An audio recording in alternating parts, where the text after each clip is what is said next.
Hello বন্ধুরা, ডালটা হয়ে গেছে। এবার ধনেপাতা দিয়ে দিলাম।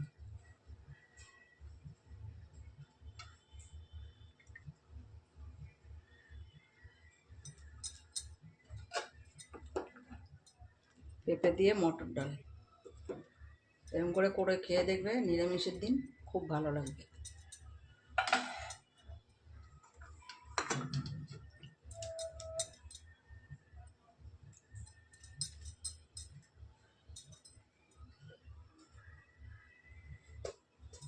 সাথে দিয়ে দিচ্ছি একটু জিরে তেজপাতার গুঁড়ো।